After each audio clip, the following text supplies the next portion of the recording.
Well, the idea of more is really attractive. And more of everything? Everything. But really the feeling. More of everything? Everything. Well, not the, yeah. I've wanted things. Yes. Thank you. And the feelings about because them. law of attraction feels that way about you. We will give you more of everything you focus upon, wanted or unwanted. There's no discriminating. Law of attraction doesn't say, oh, we know he doesn't really want that. Let's hold back on that. Law of attraction is responding to your vibration. So we are nitpicking, but when you say more, we know that you mean more of wanted. Yeah. It's sort of hard to get momentum going the way we interrupt, isn't it? No, it's actually, you're feeding it. So it's great. It's great because it's feeding an energy. Well, let's talk for a little bit about the momentum, because when you give your attention to something and you maintain your attention to it for as little as 17 seconds, momentum begins, because another thought like it will join it, and now there's more momentum. Do it again, more. Do it again, more. By the time you cross that 68-second mark, which is 17 4 times, you have enough momentum going that it's most likely going to play out with some sort of obvious result or response. That's not much time, is it? 68 seconds gets momentum going. So we're going to insert one more momentum story, and then we'll talk about the details of what you want to talk about. Imagine yourself at the top of the hill. You're in San Francisco. You have your car there. It's in neutral. The parking brake isn't on. It's perched right on the top of the hill, and you're interested in understanding momentum, so you just give it a little nudge. And then as it begins to roll forward, you realize the potential of what could happen as you look down at the bay at the bottom of the hill. And so this is the beginning of the momentum. So you just step right out in front of your car and let it bump up against you, and all is well. You've stopped the unwanted momentum of your car rolling into the bay. It was easy. It's easy to understand that, isn't it? If any of you have pushed a car, you know exactly what we're talking about. But if that car were rolling down the hill before you realized that you wanted to stop the momentum, so you're at the bottom of the hill, not such a good idea. That car's going to take you right into the bay with it. So when you understand that momentum is your friend, just as law of attraction is, but you learn to use it to your advantage by being aware of how you feel in the early stages of things getting going. So the key to deliberate creation is understanding that momentum is a fact of your experience, and that you have control over the momentum in the early stages of it, but not afterward.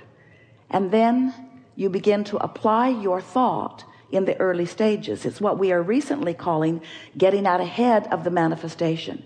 If you wait until so much momentum has taken place that there is manifestation around it, it's more difficult. But if you catch your unwanted thoughts by recognizing the discord because of the emotion that you're feeling, you can change that thought easily. Recently we've been talking about how each time you know what you don't want, you send off a rocket of what you do want. Have you been hearing us say that? I've been saying it for a while. Wrote a whole book about it, the Vortex. You throw these rockets of desires into your vortex of creation. Well, each one of those rockets causes a momentum. More momentum, more momentum, more momentum of what's wanted. So there is a spinning momentum, a vortex version, a vibrational version of that which you are wanting, that is very practiced and very dynamic. It's moving quickly, and it's sweeping up all cooperative components in its path, in its vibrational path, you see. The question is, are you a vibrational match to your own vortex? And sometimes you are, and sometimes you aren't. Sometimes you're more knowing what you don't want than knowing what you do want. So you are not a vibrational match to your own desire. But when you do find some way of being a vibrational match to your vortex, which is the same thing as saying not being a contrary vibration, not being an opposite vibration, when the vibration of you is about wanted rather than unwanted, now you are a vibrational match. So then we began explaining to you that you stand in your physical body as an offer of vibration at all times. But there's a vortex version of you where the source within you exists that may be offering a different vibration than you are in any point in time. Can you think of what an example of that might be? You want something that you don't believe. The source within you is a vibrational match to your desire, while you are a vibrational match to the absence of your desire. And when that happens, you feel the vibrational discord that you describe as negative emotion. So in order for you to be the full manifester, the actualized example of, the living the reality of, the see it, hear it, smell it, taste it, touch it, feel it version of your desire, you've got to find some way to bring the habit of your thought, the habit of your vibration, into resonance or alignment with what's in your vortex. So we began talking about your point of attraction, because we want you to be aware of your point of attraction. We want you to think about what you're offering vibrationally, because that's everything. The creative process is 3 steps. Step 1 is ask, and you do that, and the vortex is spinning with what you've asked for. That's step 2. Once you ask for it, it exists in a vibrational reality. Step 1, step 2, you ask, it's given. But you've got to become a vibrational version, a practiced vibrational version, not just a fleeting vibrational version. You've got to become a chronic you've got to become a believer in what you've asked for. You've got to practice the thought of what you want until it is such a habit within you that you believe it, that you know it. And when that happens, then your point of attraction, we've been calling where you stand, your point of attraction, your grid, because it's like the framework. You believe it and you know it. That's like creating the skeleton framework version of it.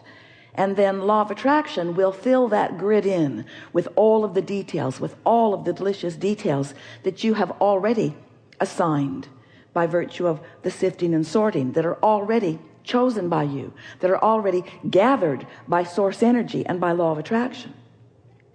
So there's this vortex version of you, and there's this you standing in your grid version of you. And the question that this gathering wants to ask and answer is, are you vibrationally up to speed with the vortex version of you? And your emotions are the key to that. So as you're moving through your life experience and you're feeling mostly sad, then you're not a vibrational match to what you've put into your vortex.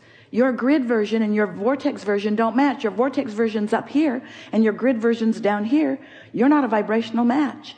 So what's in the vortex cannot flow easily into your experience. Law of attraction is not bringing it to you, or better said, you are not the realizer of it yet.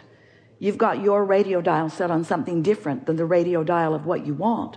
So you can't realize it. You can't experience it. Not yet. So as you move up this emotional scale, as you feel more hopeful, now you're closer to it. And in hope, occasionally you find a thought that lets you catch a glimpse of what you put into your vortex. It begins to look as if it's going to happen for you. But it isn't until you have practiced so steadily the vibration of what you want that it's just known by you. Oh, it hasn't manifested, but that's not bothering you at all, because you have faith in the laws of the universe. You have confidence in your ability to focus. You know that you are the creator of your own reality. You believe that you can adjust your vibration at will.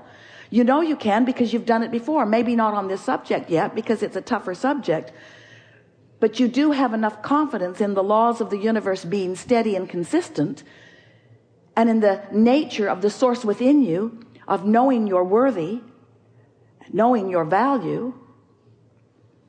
And so as you get hold of this understanding of how this all works, and in the early stages of your day you deliberately choose which spinning grid disc you start the day out on. You start out discouraged like you were when you went to bed, had an argument, you know you're right, which means you know they aren't, and you're really tired of it. And when you wake up in the morning, does your mind go right there? Or do you see it as a fresh start where you could start different momentum if you wanted to, because this momentum is not yet underway? So you choose high-flying momentum, We're talking a lot about your choice of these grid discs, your choice of using momentum to your advantage. It's great fun when you begin to realize that in the early subtle stages of a day, you can choose this and maintain it for a little while. On the first day you do it, maybe not for long, but long enough that the second day it'll be easier. Maybe not for long, but long enough that on the third day it will be easier, until you'll begin every day right there. And at the beginning of every day, you will be standing in a vibrational grid that is allowing so many of the things that you've put into your vortex that it won't be long before you'll be a believer in your own griddedness. You'll be a believer in your own ability to maintain your vibrational prowess where you choose it to be.